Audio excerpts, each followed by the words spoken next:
Oh, don't make me laugh. Hello, my royal lovelies. Welcome back to the channel. Now, we have another Harry and Meghan story. This tale is just going on and on and on and on. I think there is a very unhappy person in Montecito stomping around in high heels. Yes, we know who I am referring to, because this story could have just been left and it would have been what we call in the UK, what is today's news is tomorrow's chip paper, because we used to wrap our chips in newspaper. Anyway, we don't anymore, generally speaking. But anyway, the saying still goes on. They could have just let everything just blow over, but no. Of course I'm talking about the bullying allegations. So apparently there's a mole or a leak or something within the Sussex camp who is currently still working for Harry and Meghan, who confirmed that she is Duchess Difficult and that she is like a dictator in high heels stomping around. Meghan could not let that lie, could she? If it's one thing that that seems to really get in her craw is any allegations of bullying. She absolutely cannot let that lie, can she?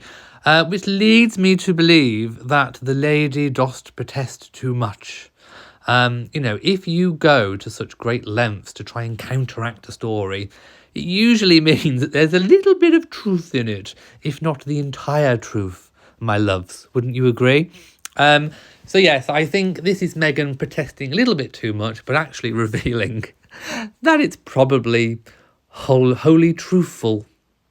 Right, let's just get into it, because it beggars belief. It really, really does. So apparently Meghan, I imagine, has got Mandana Dayani, age 42, who has spoken out in defence of the Duke and Duchess of Sussex. I bet Meghan's got her to speak out on her behalf, hasn't she? So, apparently, Prince Harry and Meghan Markle's, and this is a quote, "kindness happens behind closed doors," a former Archewell boss has claimed as she opened up about the incredible weekly lunches the Duchess hosted at their Montecito home. You can imagine her cracking an egg in each hand and doing whatever she does in that Montecito kitchen. So apparently, I don't know why this detail is pertinent, but they do stress that Mandana Dayani, age 42, was born in Iran, but was raised in the US and worked as Archewell's president for 18 months. Oh, she survived that long. Oh, she got a little bit further than what most do, until December of 2022. So the entrepreneur is just one of several former Archewell employees who have publicly supported the couple after Meghan was branded Duchess Difficult. Well, more likely Meghan's got a few that she still has reasonably good connections with to speak out to counteract the story about Duchess Difficult and dictator in high heels.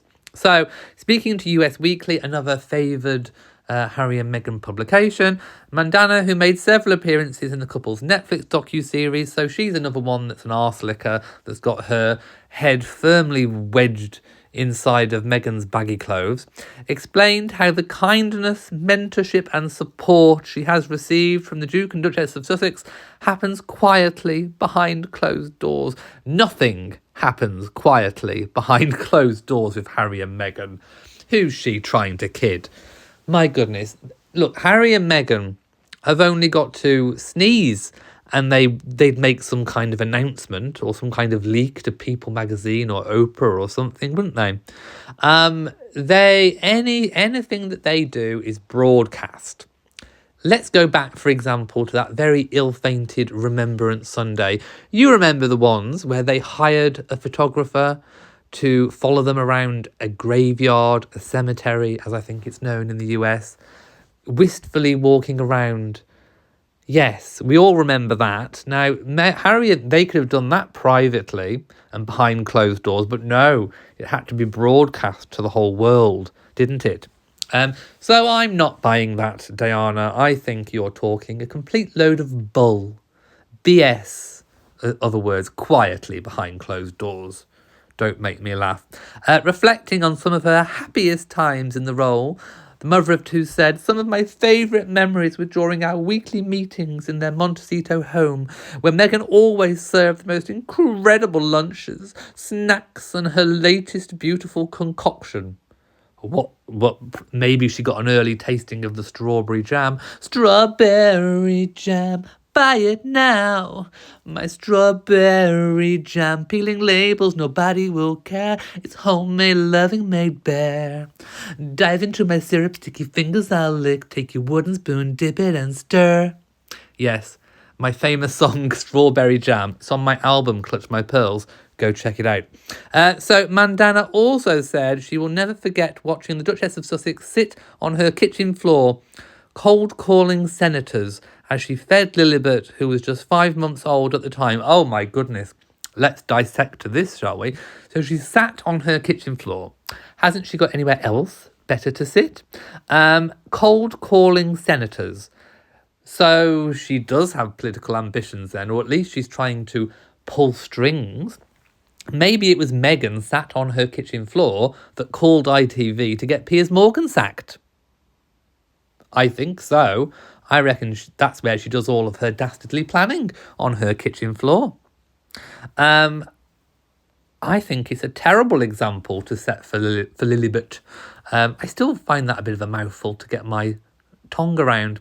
Too many L's. Lilibet, Lilibet. Say that 3 times really fast. I bet you can't. What a terrible example. Doing all your dastardly cold calling on the floor in front of your child. Well, Lilibet's going to grow up to be a massive Karen, isn't she? Meghan called Republican Senators Susan Collins and from Maine and these names mean nothing to me. And Shelley Moore Capito from West Virginia, both of whom said they were shocked that the Duchess called out of the blue and noted that she even used her royal title to lobby for the cause for paid parental leave. Oh, scandalous, El Scandalo. I didn't realise it was this scandalous. So she's trying to use her royal title to affect change in US politics. That is a big, humongous no-no. That is breaking the Sandringham Agreement, I'm pretty sure. Although when they say royal title, are they referring to Duchess, or did Meghan announce herself as HRH? Because there is a difference. Duchess is not a royal title. You can have non-royal duchesses. In Meghan's case, it is a royal dukedom, if you like, because Harry was given it because of Harry being royal. If Harry hadn't been royal, he wouldn't be a duke. Let's put it that way. So one can argue that it's a royal dukedom, if you like. But no, it depends. I'd like a little bit more clarification on whether she used the HRH or whether she just announced herself as Duchess Meghan. I'd like a little bit more info on that. Anyway, I do think that's disgusting, actually. You should not be lobbying senators using your royal connections of any type. That is completely despicable, and I think she needs to be reprimanded by the palace for that.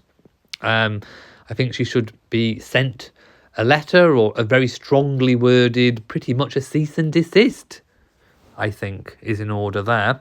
So anyway, the former Archewell president also said she travelled to Uvalde in Texas with Meghan after 19 children, of course, were affected in the massacre. The activist said Meghan spent hours with the victims' families and went round the room one by one, where she hugged and cried with them. One does wonder the sincerity in all of this, because did Meghan go because she was actually being compassionate and she actually cared, or did she go because she wanted to sort of rehabilitate her image?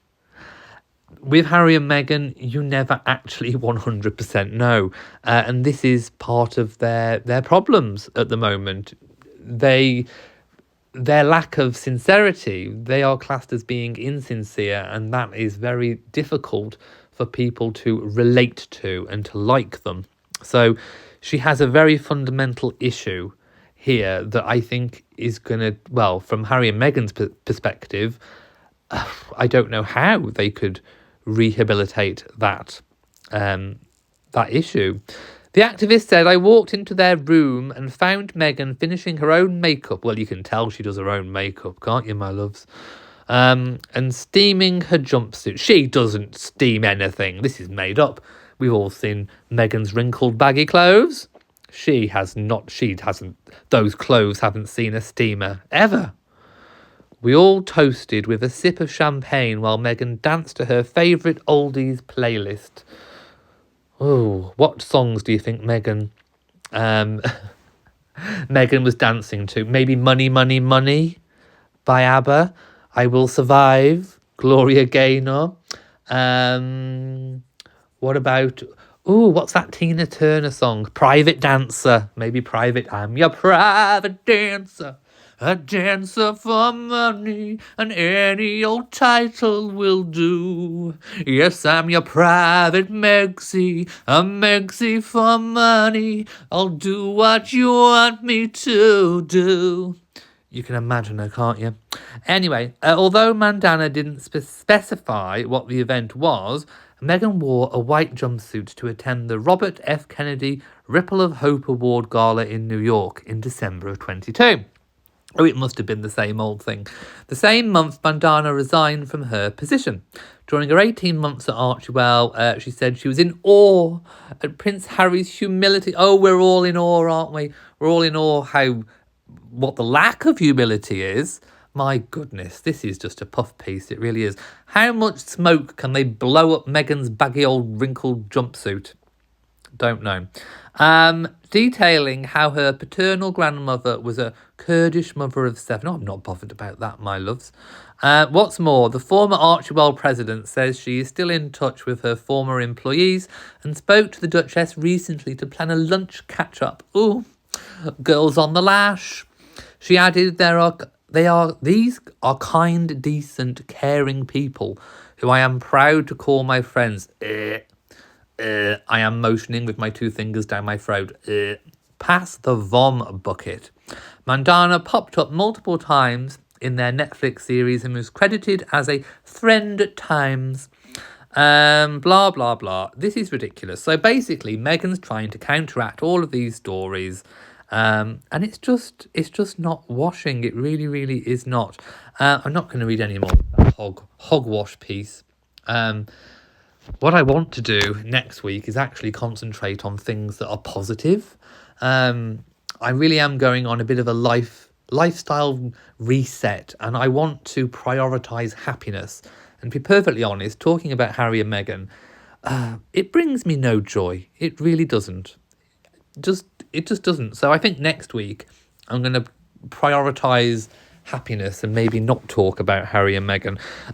But I do think that there is this separation of Harry from Meghan. Harry is definitely trying this week in New York to emulate his former life as a working official royal. And I'm sure it's bringing back lots of memories of actually, what he is reasonably decent at doing. I'm not saying that he's doing it this time with the sincerity that he once did when representing the royal family. I definitely think he's in it for himself. But he is still personable, and I do think that those skills are best placed within the royal family fold. However, I do not think that he should be taken back into the royal fold. But I think this is definitely reminding him of what once was. And I think he is craving his life from before Megxit happened. I think that Harry and Meghan are in a bit of a difficult position at the moment. One that they've dropped themselves in, I might add. This is not something that people have done to themselves. This is their own actions, words and deeds coming to bite them back on the bum. Is it WME, the agency that Meghan is signed with? They haven't produced anything of note for her. I think a lot of the people that they are working with, the businesses, are just in the damage limitation stages at the moment. Yeah, I think they are in a very difficult situation at the moment. And I think that things are not going to end well for Harry and Meghan. I think 2025 is going to be the year where everything completely 100% unravels. Harry is trying to separate himself because together they are a very toxic mix. Anyway, I'm going to go now. So thank you for watching this video. If you have enjoyed it, please give it a big old thumbs up. Don't forget to share on social media. And of course, do hit that bell so that you know whenever I upload a new video. So from me, mwah, to you all my lovies, and goodbye. Strawberry jam, diddly-did-dum, buy it now. My strawberry jam.